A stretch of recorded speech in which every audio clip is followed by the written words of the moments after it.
Hello, everybody, and welcome back to the Choosing Woo podcast. I, as always, am very excited because I've got another incredible guest with me today. So, today I've got Brian Caldwell-White. He is he's a founder, podcaster, and advocate for honest healing. And so, a little bit more about Brian. He doesn't speak about health from theory, he speaks from lived experience, which I absolutely love. So, having navigated trauma, mental health struggles, relationship breakdown, and a cancer diagnosis, Brian knows what it feels like to sit in the dark and wonder how to move forward. He also knows the quiet, stubborn resilience it takes to rebuild. His rescue dog, Barbara, became an unexpected turning point, a reminder that healing isn't always dramatic or loud. Sometimes it's slow, uncomfortable, and deeply human. Hmm. Inspired by that journey, Brian founded Barbara's Botanicals. I love this, a well-being brand rooted in honesty, compassion, and the belief that we should look after both ourselves and the animals who walk beside us. He is also the host of Blether with Barbara. Did I say that right? Blether with Barberra. Oh, Barberra! It is Barberra. It's all right. The Gorgeous. dog's called Barbara, Oh, but and I see Blether with Barberra. so one of his nicknames is Barbera when I'm messing around. That's gorgeous. So, this podcast is dedicated to breaking the silence around mental health, identity, resilience, and the parts of life people don't always talk about.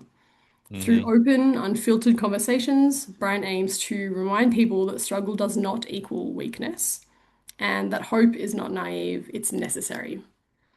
At its core, Brian is driven by one simple truth that we are all human, we all struggle at times, and none of us are beyond change. Freaking love this. So, welcome, Brian, to the podcast. It's amazing to have you here. Well, amazing to be here, Rachel. Thank you very kindly. It's such a long distance as well. I know, and we're just saying because for me, it's like the daytime, like the middle of the day, but for Brian, it's like almost 1 o'clock in the morning for you. So, thank you. How incredible. No, oh no, don't worry. I love to just speak about obviously what makes me tick Yeah, and yeah. everything in that bio that you've sort of eloquently put forward to all your viewers. So thank you. Yeah, of course, of course. And is there anything else that you would love to expand on? I mean, I have so many questions to ask you, but yeah, is there anything else about yourself or about your beautiful botanicals brand or your podcast that you want to expand on? No, not so much. It speaks for itself. I'm relatively Mm, new to all of this holistic health, taking care of yourself issue, which I've no doubt you will get to know with your questions. mm, Only really, um, probably since 10 years ago, and I got the cancer. So I am new to all of this. I've not grown up with this. I grew up in a mm. working class family where you don't really take care of anything other than your muscles to make sure you can go to work every day, nine till whatever. Yeah. And Wow.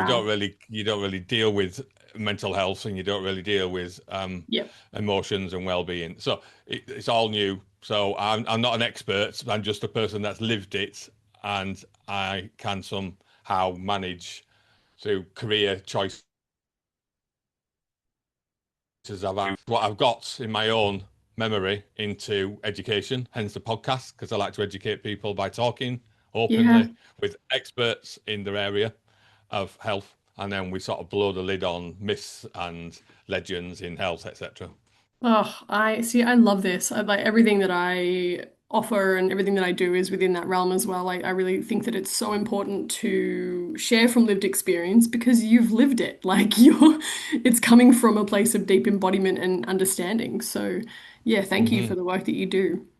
Oh no, no, it's one of those things. I've always worked where I'm always helping people in one way or another. Yeah, I've worked interesting. in careers, so medical law for 8 years. So Wow. I'm a medical legal expert and helped the doctors through the pandemic with ethical and Oh, legal and administrative nightmares to deal with, obviously with the clinical issues they dealt with. oh, holy And shit. then Yeah. worked in, you don't know, maybe not in Australia, but I think you have got a similar thing in Australia to the Citizens Advice Bureau we have over here, which is a charity that helps with consumer law issues such as faulty goods, rent problems, eviction, and I work for them as a Oh, legal yeah. Okay. specialist. Yeah, we have something Um, similar, but it's called something different. Yeah. Yes, so very. I've been to Australia a few years ago, so I remember that from my time in Australia. Yeah. So just doing that means I like to just make sure people are aware, and Yep. health is a thing that people are not really aware of anymore. Since the pandemic, it's become much of a there's almost a epidemic of health anxiety, and people have lost Mm, autonomy over their own health decisions, and people are running to health professionals of all in mainly the Western world, not anywhere else, but the Western world is just hell bent on ignoring their own gut instinct to treat themselves or their pets. And totally. running to Yep. vets or doctors and hogging up the system when they don't need to hog up the system. And that's what I'm here to do is try to relieve that. Yep. Yep. That's freaking powerful. And from what you've said, it's all sort of been led from your own experience. So Hmm. you were saying, or in your bio, you said that you had a cancer diagnosis. Yes, So that was 10 years ago now? it was. I got a diagnosis of prostate cancer when I was 41. Wow. I was ill for about 3 years, just in and out of what we call primary care, so doctor surgeries, backwards and Yep. forwards, illness, just getting worse and worse and worse. And eventually, through sheer luck, I spoke to my estranged father after 8 years estrangement, um, Wow. and he said, "Oh, you've probably got cancer like me."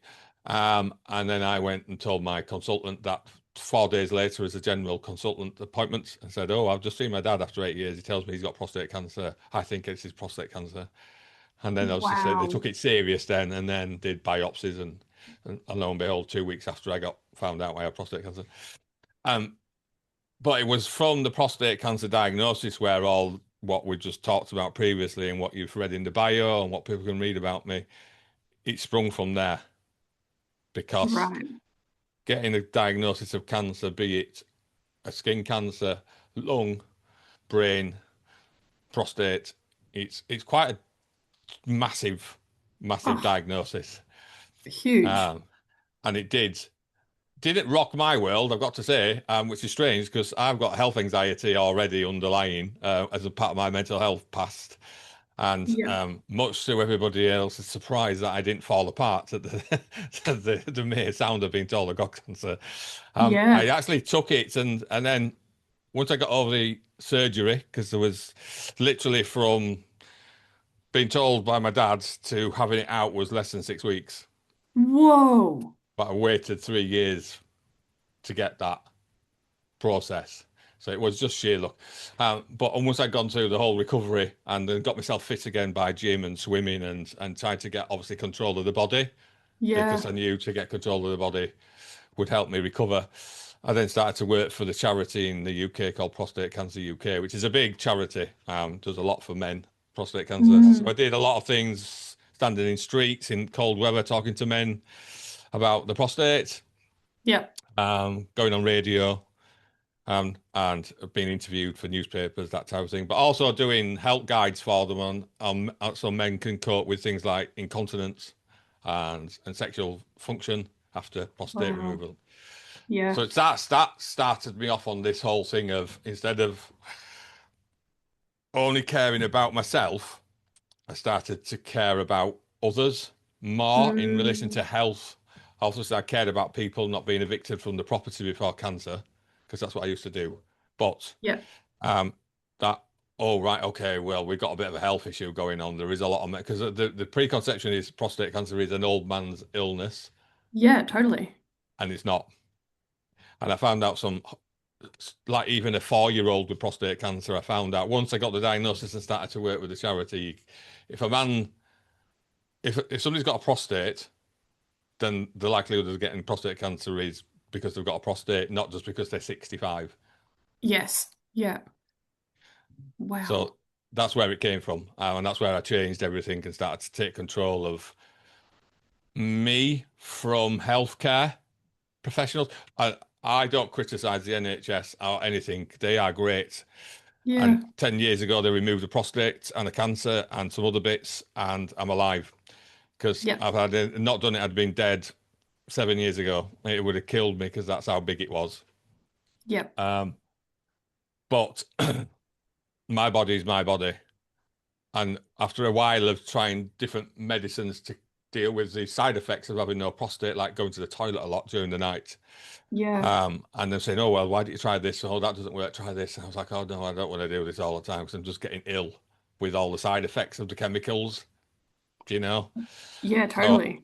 I started. That's where I started. That, and I started CBD oil, and then it led from CBD oil to then where I'm at the moment with my botanicals business, and going, "Oh, actually, do you know? I think." Mm. Modern medicine's only 130, will go 150 years old. So that's the medicine we all know from the doctors. But we've been around as a species for 150,000 years. Yeah.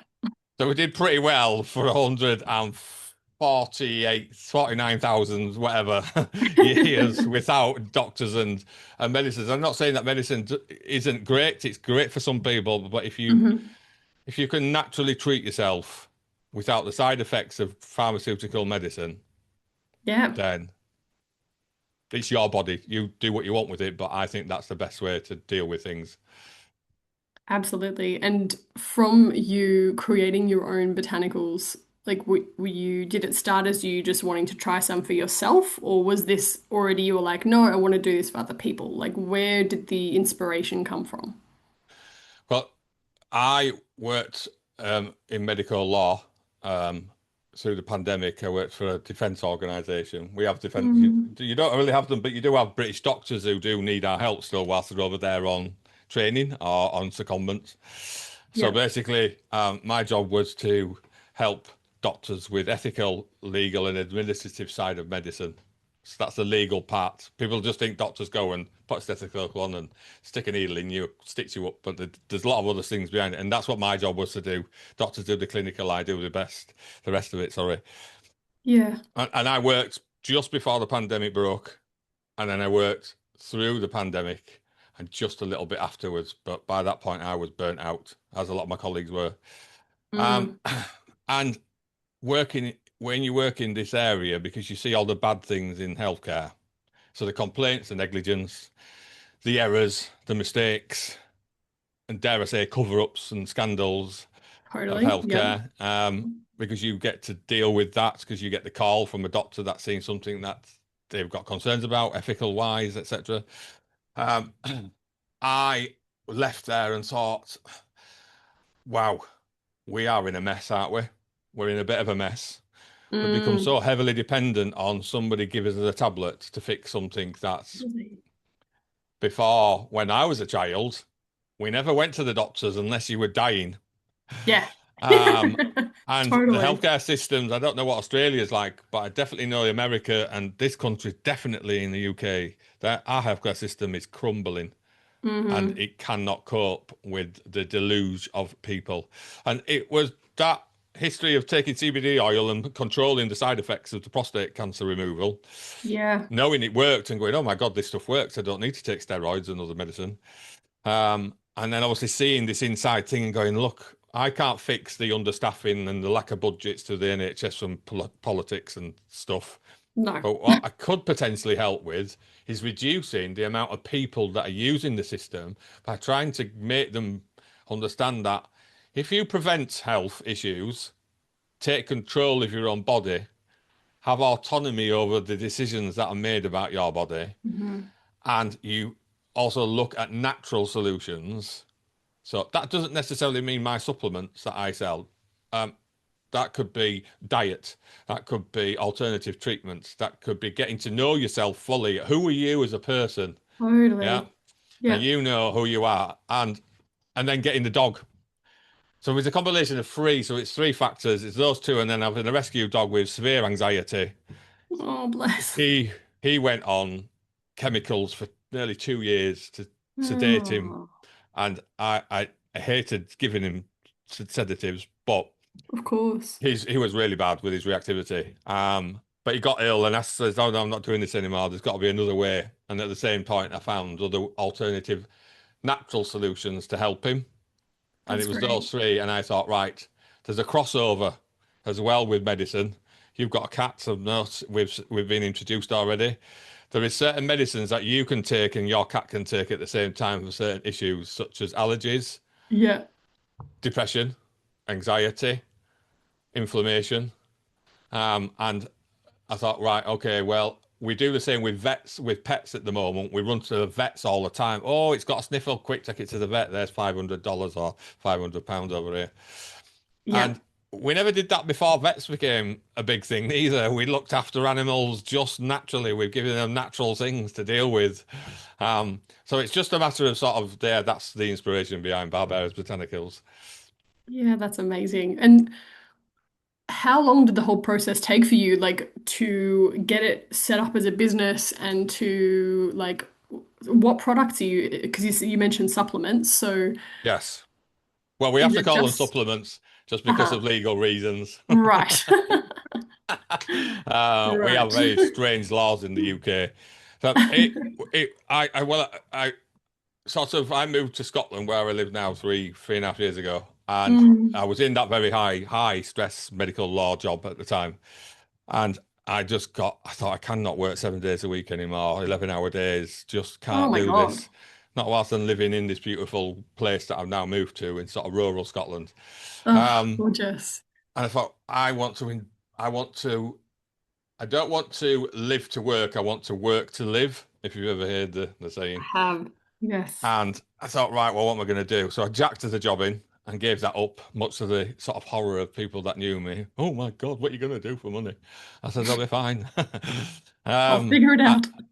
yeah, I'll figure it out. I had a little bit of time off to sort of decompress because I'd got divorced. Well, I was getting divorced while I moved Oh my from my God. husband. Oh my Um, God. and I thought, right, I'm going to have to just have a little bit of decompression, fall on what I'd made from the sale of my house in England, just to get me through. Walk Yeah. the dog every day, that type of stuff, you know. Um, and then got into a few sort of things like wild swimming. But I did a stint back in sort of corporate world, I call it. Mm.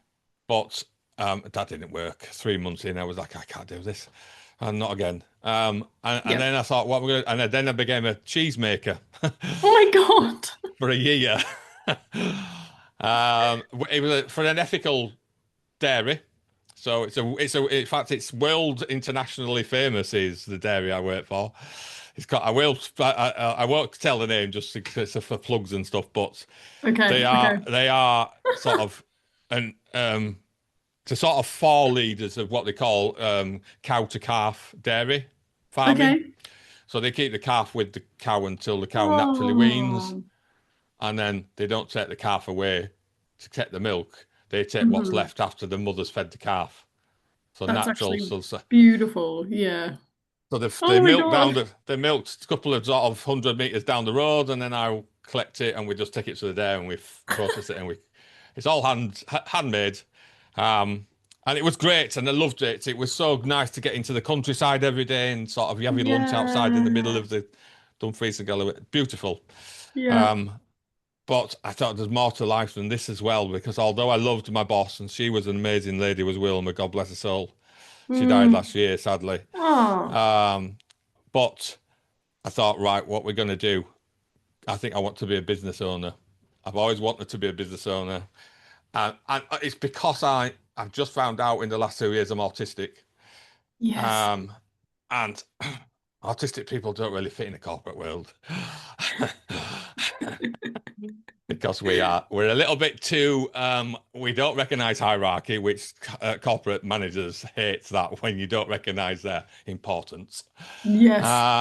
Yes. And we ask too many questions. Yeah. And they don't really like it when you ask too many questions. Rather, you just shut up. And Stay quiet. Yeah. yeah, Yeah. Go into the box. Yeah. yeah. And I thought Totally. I want to run my own business because there's no way I can go back to corporate world. Now that I know that I've not had the official diagnosis, but it's unlikely I'm not neurodivergent. Let's put it that way from professionals I've spoke to, Yes. healthcare doctor, that type of thing. So I thought, right, well, I can't go back there. What am I going to do? I'm currently a carer to bring in a wage, so I care for elderly, vulnerable people in their own homes, and which is a very rewarding, but it's so stressful as well. But it's rewarding, and that's the benefit. Yeah. So this is why, hence the reason, just to cut a long story short, I sort of set up a ethical clothing business Oh my God. originally, and then I realized I need a lot of money to make this work because of Yeah. the market saturation of ethical clothing and ethical anything. And I thought, what's my real passion? Well, my real passion is, as I've just mentioned previously, health, helping other people, and helping animals because they Yeah. can't help themselves. I thought, oh, great, I'll do this. So I set up the business to cut right to the point. I set up initially selling CBD oil and CBD products Yes. and hemp-based products for animals because in the UK you're not allowed to sell CBD products to animals. You only get a Hmm. vet to do it. Um, but that was a nightmare. You would think I was selling cocaine and heroin, the sort of red tape I had to go through. So I was Wow. forced to become a limited company. I was forced to become a director then, which I didn't really want to do. I wanted to be a sole trader. Yeah. Um, I couldn't get a bank account because the banks won't touch people that sell CBD in this country and the Wow. regulations. Yeah, Um, yeah. and I thought, right, well, I'm still going for it. I still went for it. But now what I do sell is I don't sell that because it was so difficult to try to get anybody to sort of work with me institutional wise. Yeah. So banks, lenders, that type of thing. And the money you have to spend to promote CBD products, you've got to be on about 40,000 a year marketing costs. Well, for a new Right. That startup. is So, insane. so I just sell now what's called preventative health remedies. We'll say supplements just for our UK watchers. If there's Yeah. anybody in the legal bits going, oh, you can't say that. But basically, it's things like turmeric, NCA, which is an amino acid, Yes, yes, yes. anti-inflammatories. We have green lip muscle powder, which we sell, which is great, and things like that. So it's all. I'm very much a. If we can prevent it, we don't need to cure it Yeah, because that's the best absolutely. way. If and curative medicine is only beneficial to the pharmaceutical industry because that's how healthcare systems are set up. Preach. And I know Yep. that. And if anybody criticizes me, I'll say, well, I worked in medicine for 8 years and I know that that's how it works because that's what I've seen. I was a nurse for 16 years, so Yeah. I fully back you up. Oh, yeah. It's all, and it used to drive me insane because I Yeah. worked with doctors as well. So me, desk side, I had a doctor. That could have been a doctor in emergency medicine. I had a psychologist. I had a GP around me, etc. And Yeah. obviously, we would have to pass certain things through them before it went out. And a lot of the times, I would say, right, I want to put in this letter that to this doctor.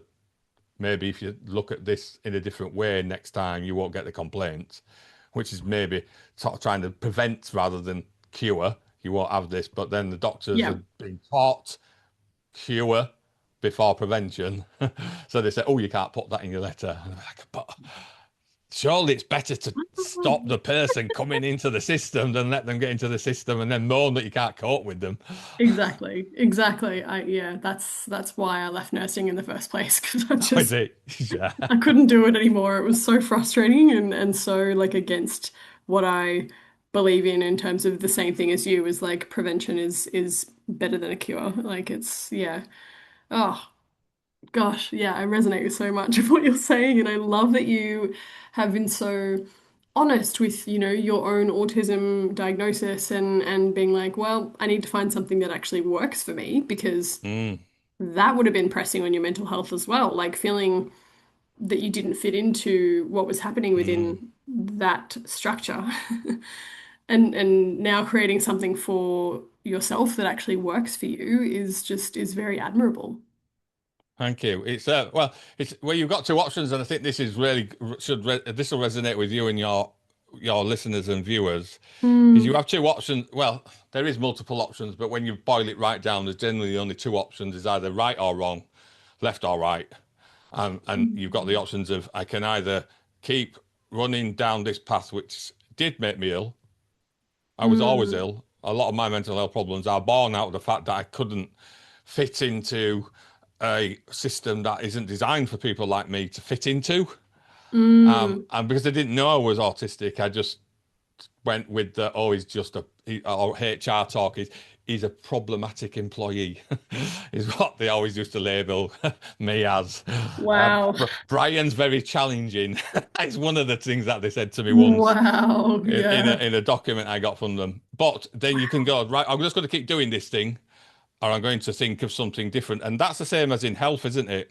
I can keep eating greasy, fried up food and then put loads of weight on because to do that, that's how my body processes greasy, fried. Because we don't all do that, but some people Mm. do. And then I'm going to get all the sort of health issues associated with obviously bad diet. Mm. Or I could change my diet and then maybe I won't have all these problems that really get me down and I get depressed because I've got all these problems. And it's the Yeah. same, obviously, with the autism. It's like, right, once I'd found out, because it was definitely a very sort of epiphany moment with me. My current fiance, Mm. his adopted son was Aspergic when he was a child. He got diagnosed. They got him this diagnosis, which was a very difficult thing to do in those days. Yes. Um, and he just sent me a Facebook reel one evening whilst we were watching telly, and it was one of these. Oh, do you know you're autistic if you've got these five things? Or I can't remember the exact video. And I said, "What you sent me that for?" He says, "Have a read," and I watch. And I said, "It's strange that you sent this because I never told you this, but in all the therapy I'd previously because I was abused as a child and problems Mm. with family upbringings, not very good parents." Yeah. Um, all those therapists said, "We think you might be autistic. Have you ever thought about getting a diagnosis?" And I was like, "Oh, I can't be bothered. I've got enough going on with all the other labels of depression and PTSD and blah, blah, blah." Yeah. And I said, "I've never told you that, but that's what's being said to me. So it's weird that he says, yeah, but you are just like my son. Everything about you, your behavior, the way that you fixate on Mm. things, blah, etc." And then you know what the algorithms are like. Before you knew it, I was getting flooded with videos and ADHD and all the things. And but Yeah. it just every time that I looked at my phone and there was another one, and I thought, oh my God, oh my God. Everything that came to me, I was like, oh my God. And luckily, I've just started therapy in October, and with a Mm. therapist I know. We've had we've had a professional relationship prior to this, and I told her, and she says, "Oh, I think they might be right. You know, Yeah. yeah, I think you've got some crossover from a terrible childhood, but I do think you may have a neurodivergent brain, and that's why you struggle to then just fit in once you've gone through the therapeutic part of dealing with things from your Mm. past." Um, so yeah, it was you just, as I say, you just go, right, well, this is who I am now, and this is what I'm going to do. It's going to be Yeah. difficult. It's going to be a hard path to now plod. I've got to plough a brand new field, a brand new sort of Yes. furrow for myself.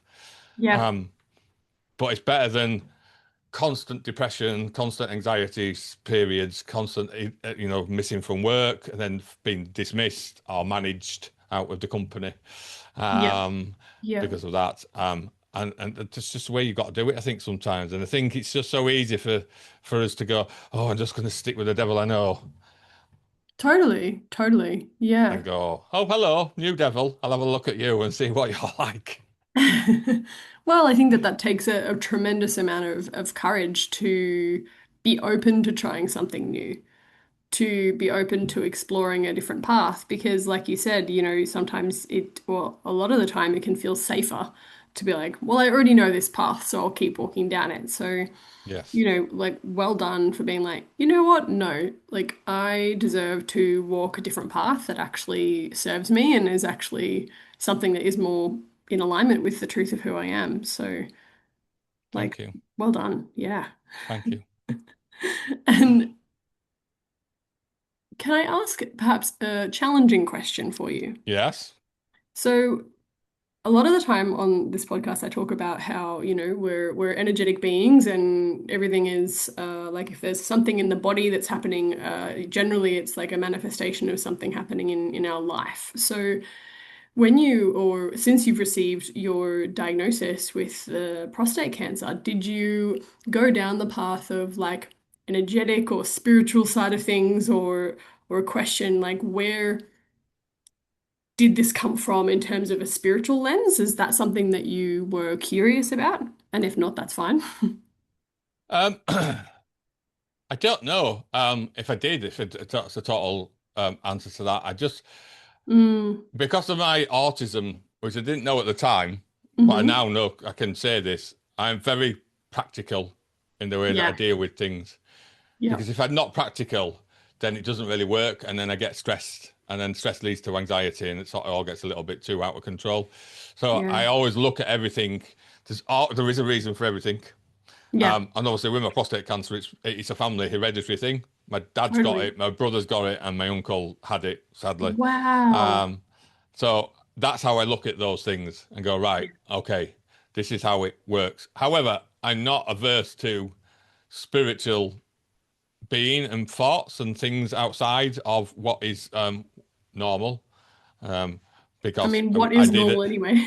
Well, I know, and what is normal, and I hate to use the word normal, but sometimes it's easy to just delineate between, different ways of thinking because most Mm, people struggle to understand a different approach to life. I mean, I've always been since I was a child. Oh, well, because I'm autistic, and obviously I'm having revelations as I'm talking to you. yeah, go for it. I've always been a very sort of lateral thinker. Yes. So I pulled across, I pulled apart the telly and the hi-fi. I wanted to see what was going on inside it because I just didn't understand how the music came out of the speakers. Mm. That type of person. So when I'm sort of faced with a situation, I go, right, okay, let's have a look at it, not just this up top to bottom. Let's have a look at it Mm. from left to right. Let's turn it around and have a look at this as well and see what we're doing here. Yeah, yeah. And I think that helps in where that we look at a self holistically. So some people are just very much like, it's like I don't eat dairy. I'll just give. I think this is probably a better example. I don't eat dairy. I stopped eating dairy Mm. 13 years ago. Um, Thankfully, I paid for a private assessment of my blood, and it said that I was dairy intolerant. Yes. No, I had years and years and years of illness. I was really ill all the time. Every day I was bloated, diarrhea, that type of thing. Um, and it was IBS all the time to the doctors. We just got to do this and do that. Now, Mm. obviously, I stopped doing that, and people were just aghast and go, "Well, it's not that bad." It's like, but it's not. We're an engine, yeah. Yeah. So what I put in here affects everything, and it's not just affecting the stomach. So when I put dairy in and it bloats and I'm in pain for a couple of days, and then also the other side Mm. effects at the end, then it affects my mood because then I get anxious and I get depressed and I get stressed. Exactly. And Exactly. people don't see that whole being about themselves. So if they go to the doctors and they've got kidney failure, they just see kidney failure. Yeah. They don't see anything else connected to the rest of the body. Yeah. And I think that's the same with the mind. When the mind stops to work properly, it affects physiological issues as well, as you will know from being nursing. Mm. We're all connected. It's all connected, isn't it? So, and in your thoughts and the way that you think outwards, it all connects. So if you search for negativity, you wake up every day in a negative mood, then negative things are going to happen all day.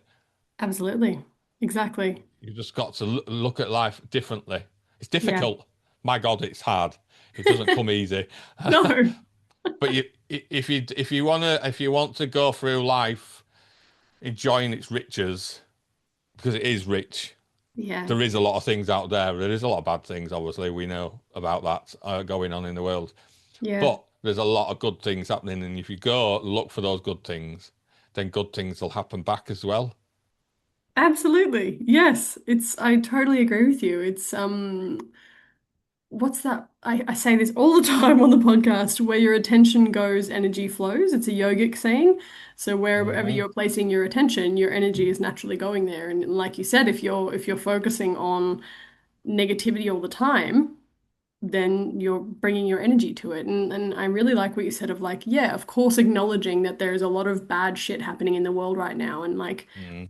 I think it is important to be like, be aware of it, but at the same time, it's like don't get completely consumed by it because then you essentially you become it. So yeah, I think that's very That is important. so too. It is, and one of the things that I say to people, I think we're all surrounded by a lot of people at the moment that are struggling mentally.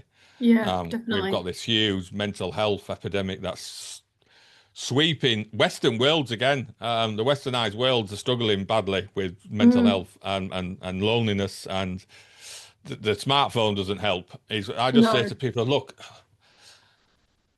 when you get up, don't switch the telly on. Don't put the news on if you're going to switch the telly on either, because those morning TV programs are just full of just nonsense and spin Oh, and stuff crap. that's all there. And then if you're on your phone, because you need to on the phone, when you get one of those little reels and it's a terrible thing about Gaza or example, just press cross. Press cross and it'll say, do you want to see more or less of these ads? Less. And eventually you'll beat the algorithm. Yeah. But you have to do that thing yourself. It's like somebody can say to you, I think you've got depression and I think you're going to need to see a therapist. And you can tell them Mm, all every day for 6 years. But unless that person says, oh, well, actually, I think you're all right, they're not going to do it. You've just got to obviously share what they can do to make themselves better and hope that one hmm. day that person goes, oh, well, I'm going to do this thing for myself because it's not Yeah. working this way. I keep hitting my head against the same wall and it hurts. And I'm sorry. I just said, fed up of doing that. I'm going to go, there's a door over here. I'm going to go through the Yeah. door and see what's on the other side. Yeah, exactly. What's that saying? You can lead a horse to water, but you can't make it drink. Yeah. Yes, yes. Now, I would love to know about your podcast because it sounds like you're really very much advocating for mental health and identity and all the important topics that, need to be discussed right now. So, yeah, can you share about your podcast a bit, please? Yeah. Well, Blether with Barberra. So Barberra Botanicals is the business. Yes. Blether with Barberra. So you can see the theme here, can't you? Double B's. Love it. And Barbera is obviously the nickname of my dog, along with a lot of other things I won't use on here. Okay, um, I'm curious now. just just when he's naughty, he gets a swear word thrown at him Oh. occasionally. But it's generally called he's called Barbara. And Barbara was already taken up some companies because Ah, somebody had already got a okay. business. So it's like so I call him Babs sometimes, but Barbaloo. Um, but Barbera is the other one, and I thought, right. And then last year I met up with an entrepreneurial organisation called Help Bank. I don't know if you've heard of them in Australia yet. No. And I managed to get a mentorship meeting with one of their co-founders. Um, and just as part of this mentor about the business, he said, "Oh, you might want to consider some of these options to bring revenue into the business, whilst you're Yep. trying to, get the other business running. One of those being a podcast, because from what I'm talking to you, I think you'd be very good at talking to people.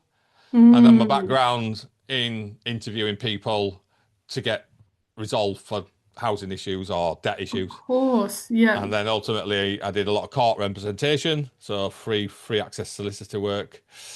So I'm not afraid of standing up in front of judges and pleading cases, and Yep. just other things in medical law and things. He said, "Do a podcast, you'd be great, and do it on Mm, the same thing as your business, health and well-being of humans and animals, love because this. we've got a crossover. Sort of, your cat could get depressed, we get depressed. Cats can get arthritis, and dogs can get arthritis, and humans can get arthritis. Yeah, we don't walk on all fours and have fur anymore, but we're not that dissimilar, really. It's just we wear Yeah. Adidas and Armani jeans. And I thought, right, well, why not? It took me a while to pluck up the courage and to Mm, get the self-belief that yep. I could do it. Because it's a big thing, as you well know. You're putting yourself out there for criticism, Yeah. um, and we live in a world of people that think it's highly acceptable to just berate you whenever they feel like they're having a bad day. So Yeah. once I'd done it, Blether with Barberra, it had to be. Blether is a Scottish sort of saying for talking. Right. Okay, that So makes when a you're having lot a of good sense. blether, it's also a Yorkshire. Well, this accent, if you didn't know, is I'm Yorkshire. So Yeah, my yeah, mum's okay. half Scottish, and she moved to Yorkshire with my dad, and then I've moved back to Scotland. She's still Yeah. down there. Yeah. So Blether with Barbera, and I thought, right, oh, well, let's just do it. So I just did Love it, it. and I Well was on done. LinkedIn at the time, and a lot of people wanted to speak to me because of obviously doing the entrepreneur thing, and I went to a festival last year for entrepreneurs and startups, met a lot of Cool. people, and they all said, "Oh, we'd love to do a podcast." So obviously, I invited quite a lot of them, and that's where it went from. And I've only done one so far, and that was with an ex-intern. I'll have to get this right. So it's a lady called Susie. She when she was 17, if I remember rightly, 17 or 18, she Mm, played rugby, women's rugby for Scotland. She was an international rugby player for Scotland, cool. and she she started. She's got a wild swimming group just Yep. down the road, a couple of miles down the road, and she was struggling with thyroid cancer last year. She got a diagnosis of thyroid cancer. She's also a social worker, and she's got a lot going on, and she's well-being. She's got her own business about well-being and me, so all about obviously what we're talking about, all of that Mm, stuff, mm. holistic health and alternative treatments, etc. And I thought, oh, I'll ask her because she's a wild swimmer. So she was my first guest. We had an absolute scream doing it. Amazing. Um, and I got a good 3 episodes of material out of our blethering. And what we did, we just talked openly like we're doing now. It wasn't a stage thing, which a lot of podcasts are. There wasn't sort of, right, okay, cut. We need to just, and then, because we don't have the budget to have lots of people Yeah. cutting. So I just said, let's No. just talk like we're having a cup of tea over and a cake, Yeah. and we'll see what comes out of it. But we talked about autism for me, ADHD for her, Yeah. cancer, obviously, Yeah. suicide. Sadly, she's lost a couple of friends who suicide recently. Yeah. Um, and obviously, she was doing 100-day, yeah, a cold water duck. We call it a duck over here, or duke in Scottish. Dude. So that's going in cold water up to your neck, basically. And she Wow. did one of those for 100 days, and she's training to do a 1 mile Arctic Ocean swim at the moment. Oh my God, amazing. So What she's an raising incredible money. woman. And she's such an advocate for women. Yeah. She's great. So and then I've interviewed a doctor who's invented nanotechnology to save neonatal children. Oh my God. I've interviewed a very nice lady about her well-being business. She does what's called Pathfinder. So it's all about the central nervous system. So acupuncture, that type Yeah, of thing. And great. she's a TEDx speaker. So I've Hmm. interviewed her. And it's whoever wants to come on the show, they need to be talking about health for them, humans or for pets. Yeah. So it doesn't make any difference what it is. I'm open to talking about anything to do with health, be it the embarrassing parts, sexual stuff, or whether it's just mundane Mm, heart issues, or whether it's dog nutrition or whatever.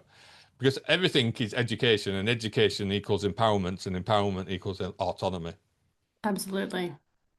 And that's the Absolutely. thing, it's taking autonomy back from Mm, people that have taken control of through the pandemic, particularly.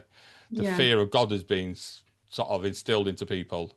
And we were doing pretty well before that when we took control of our cat's health or our dog's health or our own health.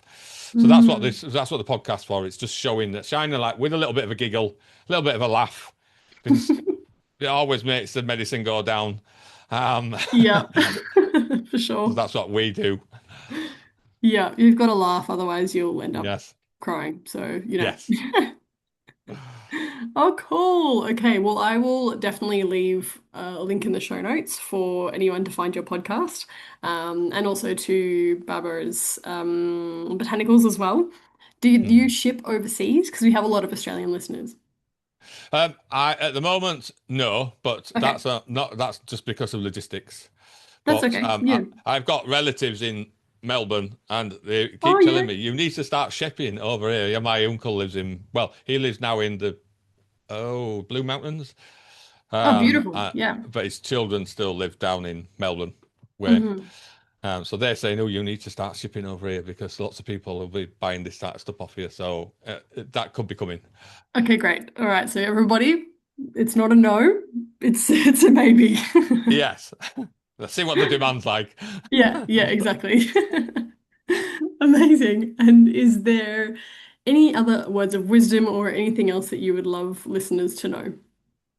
Well, a couple of things I've learnt recently. Mm.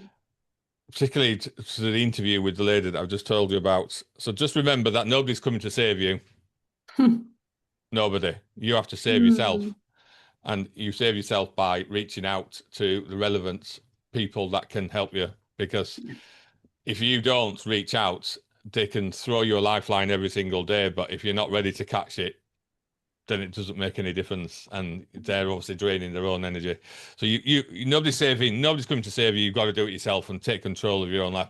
And when you do, the rewards are massive yeah, because you are responsible for yourself, all the downfalls, but obviously all the ups. And when you're getting up and you know you've done it, it's such a buzz to be able to go, well, I did this. I did It's it. like Yeah. climbing a mountain when you get to the top of the mountain, and although your knees are aching and your thighs are burning through lactic acid, you Yeah. get to the top and the views are spectacular, and you go, I did this. Oh, yeah. Yeah. Another thing that I tend to try to stick to is just a little mantra of mine is it's not just mine. We sort of say it in Yorkshire a lot, north of England. If it were meant for you, it won't go by you. Mm, yeah. So Okay. Oh my God. So would that be your, because the question that I do ask every single guest is that if you could sum up your life so far in a single phrase or a mantra, what would it be and why? Would that be it, or have you got yeah, another no, one? that's it. No, that's it. Yeah. If it were meant for you, it won't go by you. And we sort of lived that because um, I adopted it once I got the cancer because I said if Yeah. it's not criminal, then I'll do it. Because what's the point in then having all the surgery and going through all the treatments and recovery if I'm just going to sit in my little box and just go on waiting to death? And then just look back when I'm on my deathbed and go, oh God, I wish I should have done, I could have, would have done all that sort of stuff. So just Totally. if something comes your way and it stops at your side, then grab it because you just Yeah. don't know where that's going to take you. And it might take Yes. you somewhere spectacular that you never even thought you could end up being. Yeah. Following the threads. Yeah. And Beautiful. then you've got no regrets then, have you? Exactly, because you're living life for you. Yeah. Full life, all your life, existing. Sorry, living rather than existing. Yes. Yeah. Yeah. And, Exactly. making a ripple in water. There's no point going through life and then at the end of it there's no wake after you if Yeah. you've not left anything. You need to leave Yeah. something. You're not just the memories of when you went on holiday with your auntie and your uncle every year down to wherever you went, but people to go, oh, I always say to people, this is another thing that I say when people go, well, what have you done? And I just say, well, Google my name. Mm. And it wasn't because I'm being big-headed. It's because when people are coming at you and going, well, what have you done? Well, just Google what I've done because I've Yeah. helped a lot of people. And Yeah. and I think that's what we should all strive to do. And if you only help your family or you only help your best friend or you help 1,000 people or you help yourself, you've Yeah. helped rather Exactly. than just plodding on one foot in Yeah. front of the other. Exactly right. Exactly. I love that. Love that you added if you help yourself, then that's enough. Like it really, really is. And it It sounds like is. you've made a huge impact already on the world. So thank you. Thank you for what you bring to the Mm. world and Oh no, for the you're light that you welcome. shine. Thank you. And you said that you called your partner your fiance. So is there a wedding coming up? There will be at some point. We've been engaged now a year. Got Okay. engaged last Christmas Day. Congratulations. Um, but what we're doing is just working through. The business is taking up. Obviously, it's Yes. just business is so consuming, but it's a good thing because at the end of it, it goes in line with what we just talked about. Is if you just put the effort in, then at the end of it, you get rewards, and Absolutely. whether It's worth that's it. the effort for the health, mental or physiological health, effort with business, and then you can just go right. Okay, well, it's working now, so I can just relax. Yeah. Yes, And then when exactly. we've got money, we'll get married. Oh, nice. Oh, I love that. Now, if anybody was wanting to find you outside of your podcast, because you said that you are on social media, Mhm. where can they find you? Well, I've got a few pages. So on Instagram, it's at Brian Caldwell-White, Mhm. so no hyphen between the surname. Cool. So Okay. it's all one word. And same for Facebook at Brian Caldwell-White. That's my Yep. personal pages. And then I've got the business pages, which is at Barberra's Botanicals. So it's Yep. just as it is in the business details with no gaps. Um, and then we have Barbara's got his own page. As you Oh, said, he's interested in coming and have a look at Barbara, his own little Instagram page. so He's cute. yeah, he's Barbara the blonde bombshell, Of course he is. and it's blonde with an E. Because he's a blonde dog and he's a bombshell when he goes off, but he's lovely. I love him to pieces.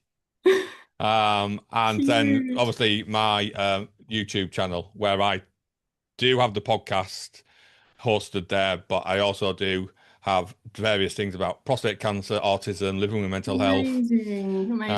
um, and that's at Barbera's Botanicals with capital Perfect. B on Perfect. both words.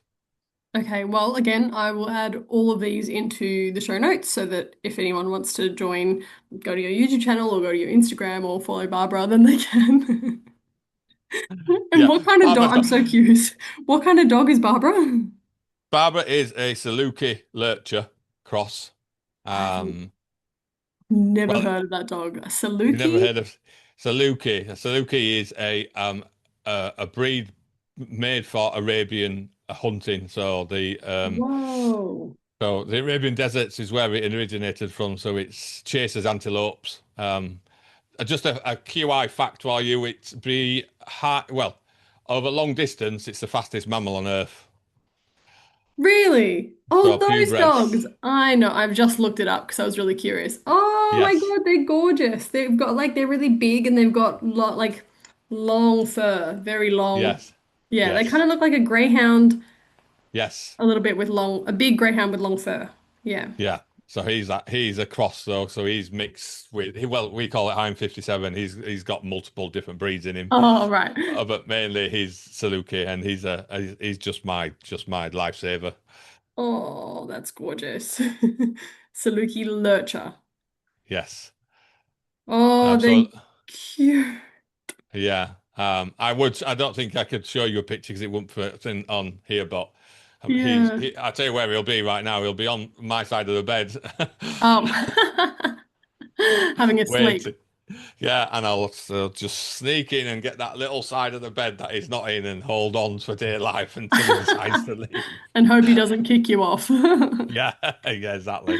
Oh, yeah, they're the best mental health advocates, aren't they? Like they're just pets in general Yes. are incredible at just knowing, intuiting that you need support and just being there for you. No, he was well, I separated from my husband in the pandemic as millions of people did. Obviously the cracks that were already prevalent in lots of marriages and relationships were exposed massively when you all had to live at home together and work together. And we Yep. laugh, I can laugh because we're still best friends, me and my ex-husband. Oh, that's Um, great. but obviously I thought I need something. Also going to go mad.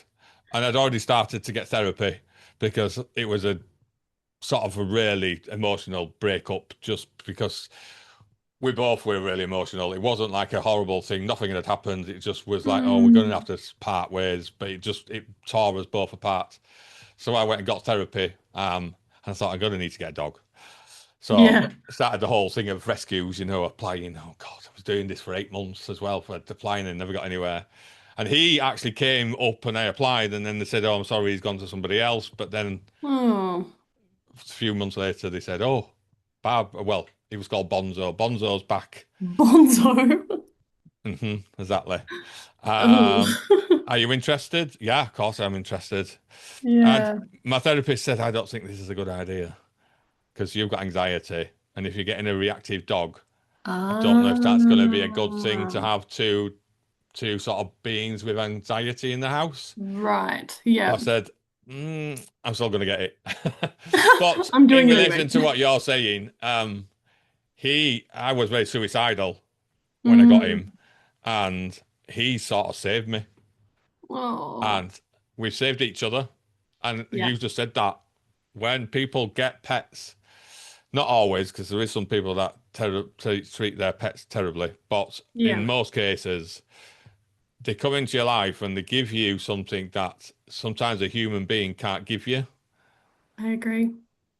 and you just need that, and you have a connection with this animal, and whether it's a goldfish or a parrot or a cat or a dog, you do connect with this animal, and it's a beautiful relationship.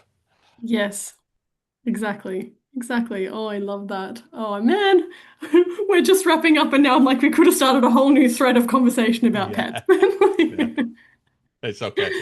I love that he has come into your life at the perfect time. Like what you said with your mantra that, what is meant for you won't pass you by. So it was It meant to is, be. and I think very much when I went to meet him, he came running out of the cage like he Mm. was Oh. snarling, but no, it wasn't a nice meet. He was Oh, I thought snarling, he was like, yay. No, it was no, bad. very aggressive, Oh and no. run Okay. straight at me and Oh shit. stopped within what 30 inches away from me, growling. I was with my ex-husband, and we both looked at each other and thought, "Oh my God." But I stood my ground, and then he just bowed his head, Ah, walked between my legs, and then the lady just said, "Oh, I think he's picked you," because wow. he's instantly submitted to you. And then throughout the walk, you have to take them on walks. He just leant against my leg all the time, which is a dog cuddle. And I Yes, it thought, is. yeah, which I didn't know. I was thinking, what's he doing? And so I think they pick you as well as you pick them, don't they? So They you really go and do. think, I like that cat, or I like that horse, but sometimes they don't really like you. So you've got to have that like a human. You can pick the human that you want and go, I want that human. That human goes, I don't want you. Totally. Piss off. I don't want you. Yeah, yeah, exactly. Oh, I love that. So, what is happening? Thank you so much No, no, you're for welcome. your time and your energy and staying up so freaking late. It's almost like what, 2 a.m. for you? Oh no, this is early for me. I'm not going to Oh, bed generally for another hour. far out. Well, I appreciate your time and energy. And yeah, thank you so much for being on the podcast. Well, thank you, as Rachel, for having me as a guest. It was just an absolute joy, It was a great and conversation. great to be a guest instead of a host for Yes, once. exactly. Yeah. You're being the one interviewed. Yes, fantastic. So thank you. No, thanks very much, and I look forward to seeing the end results. And thanks for your viewers and your Yeah. listeners. Yes, absolutely. Thank you, everybody, for tuning in, and I will see you guys next time. Bye.